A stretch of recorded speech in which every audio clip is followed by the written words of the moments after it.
le collectif a décidé à partir de ce moment de s'impliquer. Et Serigne Saliou, lors de la réunion bi ñu defoon à Rufisque, ce tour feeñ na fa.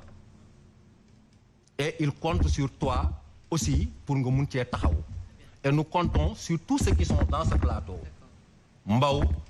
l'homme du PDS original, mon ami Bey, ngeen porte combat boobu. Faut pas dire l'homme du PDS, faut dire Ngouda John. Ngouda John du PDS. Ngouda John du PDS. L'ami de Abdoulaye Wade. Donc ñun ñëpp nañ ci jàpp parce que école bi suñu école la. Très bien. Message boobu rek laa bëggoon na lancer. waaw di wax nag phrase du Karl Marx ba. Marx daf ne woon defe naa prolétaires de tous les pays unissez-vous. La lutte des classes constitue le moteur de l'histoire. Abdoulaye Mbaw de loolu la wax. waaw man damay wax ne décisionnaire de tous les cycles unissons-nous. La lutte pour l'équité constitue le moteur de l'éducation nationale. nañ yemale ñëpp rek. jàng bi jaar yoon. merci. man li ma si bëggoon a wax moo di en fait ñuy wax décisionnaires yi dañu nekk ci benn statut boo xam ne ñoom teguñu ko en réalité seen bopp. bu ñuy wax décisionnaire c'est à côté il y a ñuy wax aussi les titulaires. décisionnaires yi en fait li ko indi réellement moo di ñoom bu ñuy dugg ci enseignement par la voie de la vocation et de la contractualisation. bi ñu ciy dugg peut-être il n'avait pas l'âge de 35 ans. voilà ñoom bi ñu leen bëggee verser maintenant dans la fonction publique en ce moment-là dañu jéggaani maintenant les 35 ans ce qui signifie que en réalité ñoom teguñu ko seen bopp parce que ba ñuy dugg ci enseignement bi ils n'avaient pas 35 ans léegi bi ñu leen titularisé au niveau de la fonction publique nag léegi ils ont plus de 35 ans comme que nag ils ont plus de 35 ans moo tax ñu bëgg leen a bàyyi le statut de décisionnaire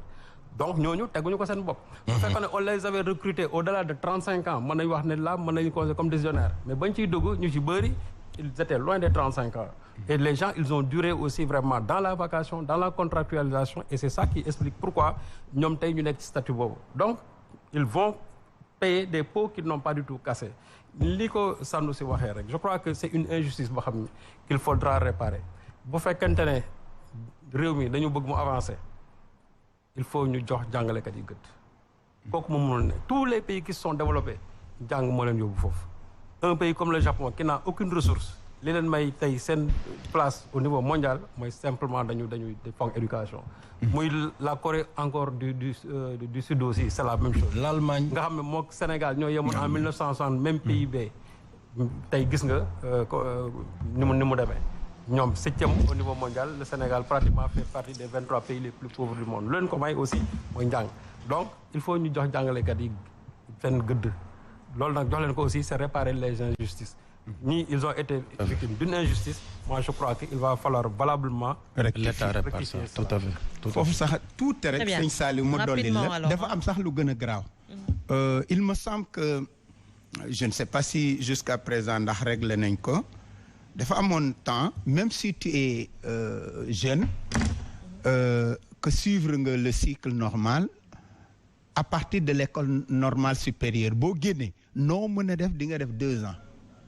di nga def 2 ans xam nga loolu boo demee bu yàlla defee nga def pendant ces 2 ans yoo xam ne c'est obligatoire c'était un passage obligatoire pour nga nekk vacataire pendant 2 ans waaw bu yàlla defee pendant ces 2 ans nag nga am 35 ans comme ni ñu ko waxee ñu dal defal décisionnaire xam nga loolu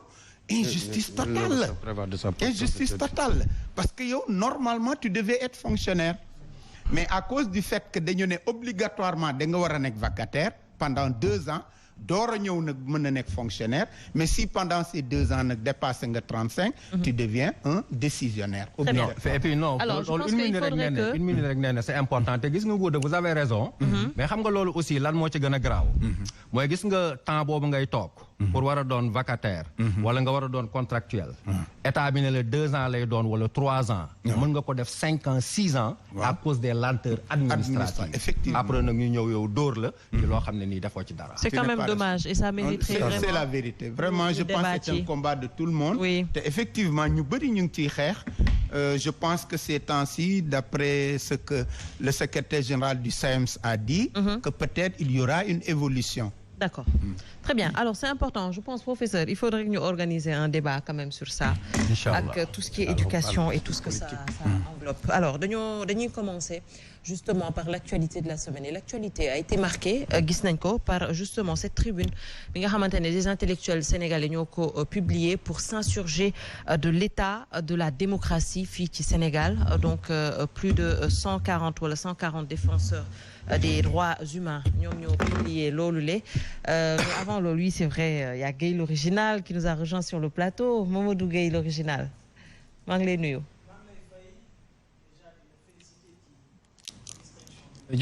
Et je dis encore une fois, tout le monde sait que c'est amplement mérité. Merci. Et que ñuy ñaan yàlla yeneen topp ci te gëm nañ ne yeneen dina ci topp incha allah di nuyu vraiment ñi ma fi fekk ñëpp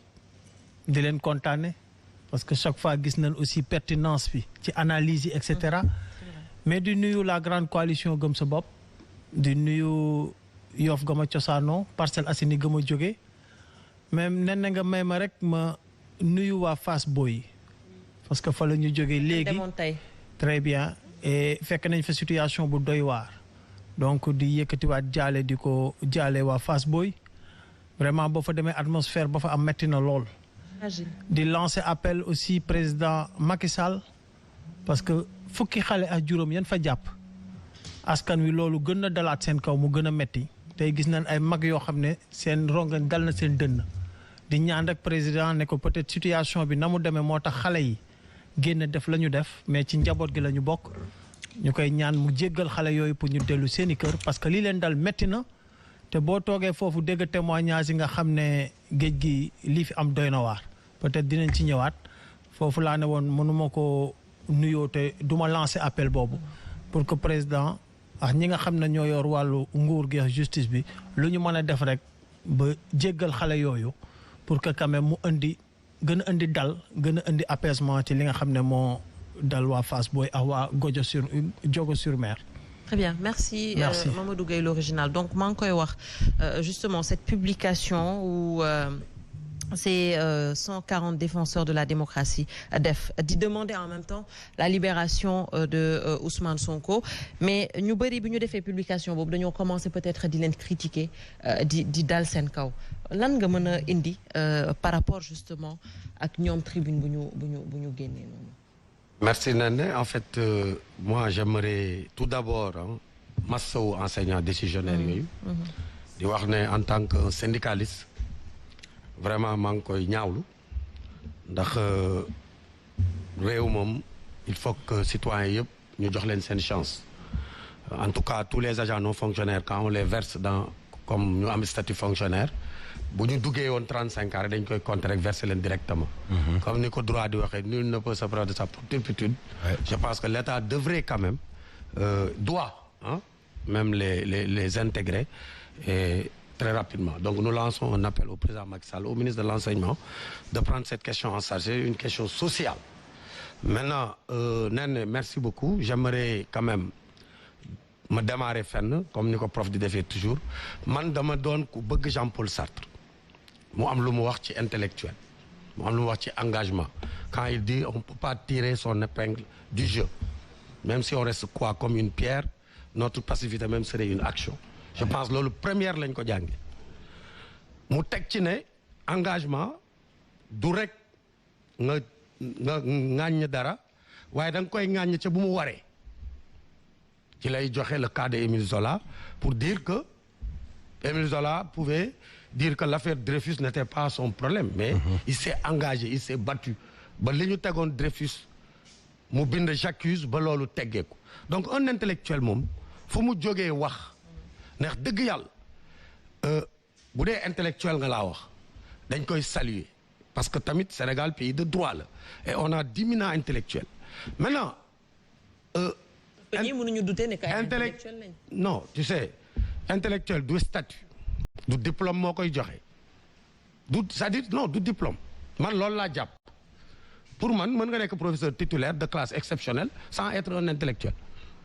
Parce que man li may gisee intellectuel c'est un homme qui est capable de se départir même de ses propres sentiments et de faire c'est-à-dire mu am séparation entre le sujet à étudier ak l'objet. Toi le sujet et l'objet à étudier. loolu dafa am solo. xam nga Serigne Diop kenn du wax ne c'est pas un professeur agrégé je le salue au passage parce que man dama ko ñaani jabar dama ko may jabar dañ ma bàyyile doom ma may ko koo xam ne moom moo ko yar donc ku ma jox cër la bés boobu wax naa ko loolu waaye li ma jaaxal ci seen niveau intellectuel ak seen engagement yëpp Sénégal dafa traversé 2021 ba tey des soubresauts des situations extraordinaires une violence inouïe plus de 70 Sénégalais ou à la limite plus de une cinquantaine de Sénégalais dee ci mu jóge ci politique mais ñoom dañu bàyyi ba jaan ji jàll ñuy dóor tourner rek ne état bàyyil diw je pense que dans ce débat-là les responsabilités il faut les situer un vrai intellectuel engagé ca boobu lay jóg comme ni ko Jean-Paul Sartre waxee wax ci wax ji mais doo bàyyi ba wax ji egg ca cappaandal ga parce que ki tax ñuy wax ne dañ koo jàpp wala ñi tax ñuy wax il est vrai que jàpp nañu beaucoup de gens mais xam nga ku jël cocktail molotov dóor ko ci bus ñu jàpp la ñu ne kooku détenu politique la xam nga kooku ay waxu caaxaan la donc je crois que il faudrait que ñu am raison garder le Sénégal c'est un pays de droit ils ont leur opinion par contre à donner on respecte leur opinion ça c'est leur opinion mais pour man neex dëgg yàlla pour ma jox leen kitisu intellectuel bi moi à mon niveau par rapport ak référentiel yi nga xam ne man ci la wéeru damay douter wu ci seen intellectuel dama gis ne ils sont trop partisans et que ils ont pris parti et dès lors qu'ils ont pris parti li ñu mënoon indil état lu ñu mënoon indil Sénégal demander la libération de Ousmane Sonko wekk ko tey ci démocratie wekk ko ci état de santé est-ce que mën nga xalaat ne que loolu prendre parti moom moo tax ñu oui dama jàpp ne prendre parti lay doon xam nga Sénégal c'est un pays de droit je dis que aujourd'hui Ousmane Sonko il est poursuivi pour des chefs d'accusation atteinte à la sûreté de l'État appel à l'insurrection et autres tentative de déstabilisation fii ku fi nekk boo xoolantee ci bët xam nga li Ousmane Sonko yenu li ci doon dëgg ak lañ ko sas lu nekkul dëgg kenn mënul taxaw mu ne Ousmane Sonko wootewul fitna woote na ne génn leen vous avez de gros bras woote na ne le mot n'est pas de trop moom moo ko wax c'est le combat des gladiateurs le mot non su may toog fi di répéter ces choses là il faut qu'on se dise la vérité ba ne ku dee sa yaay juraat donc aujourd'hui bu fekkee ne moom dafa am des problèmes en prison ñun ay jullit lañu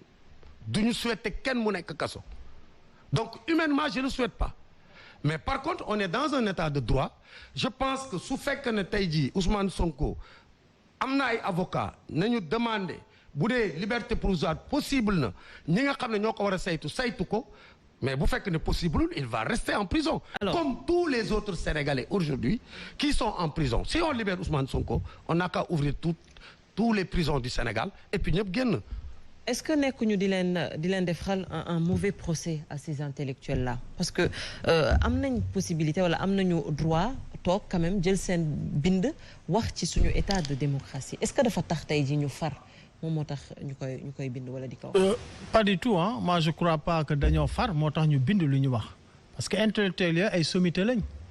ñenn ñi ñu ngi ci réew mi ñenn ñi ñu ngi bitim réew c'est pas la première fois que des intellectuels bind ci ni nga xam ne Sénégal gis nañ ko noonu lay doxee te gis nañ ne tey jii buñ ko waxee buñ ko waxul tey jii tout ce qui est droit à liberté yëpp dañ ko bafoué état bi fi ne waxtaan wax dëgg sa la fi mu yóbbu réew mi tey jaaxal na ñëpp tey jii war nañ sax humaniser li nga xam ne mooy suñu débat sax parce que boo gisee ñu toog bind parce que dafa am situation bu doy waar boo xam ne mësuñu ko gis ci réew mi quand on parle de détenus politiques on ne parle pas ñi nga xam ne tey dañuy def ay njombe yoo xam ne ñëpp ko condamné déedéet ñooñu duñu ay détenus politiques tey kaso yi ci ñi ñu jàpp rek gis nañ ne c'est plus de 1062 personnes yoo xam ne téye nañ leen te ñu ci gën a bari aussi la ñu wax et cetera jaru ko woon tey ki nga xam ne mooy Ousmane Sonko wax dëgg fa yàlla ci njaboot gi la bokk comme ni ma ko waxee situation santé situation bi métti na métti goo xam ne tey intellectuels yi bu ñu jógee peut-être man foofu laa wax ne am na ñu war a wax ci li nga xam ne moom la réew mi toll ci réew mi la ñu bokk ñu reconnaître leen ko ñuy ay intellectuels yàgg teewal Sénégal je crois que tey bu ñu indi sax cadre par parloo lu ñu mën a indi mooy que Sénégal am na situation bu doy waar où un opposant politique ou bien le chef de l'opposition malgré tout ce qui s'est passé est dans une situation extrêmement difficile entre la vie et la mort aujourd'hui je crois que débat bi foofu la te gëm naa ne ñoom bu ñu toogee ba yëkkati seeni plume ñii ñu ngi ci réew mi ñii ñu ngi ci bitim réew parce que xam nañ ne tey démocratie sénégalais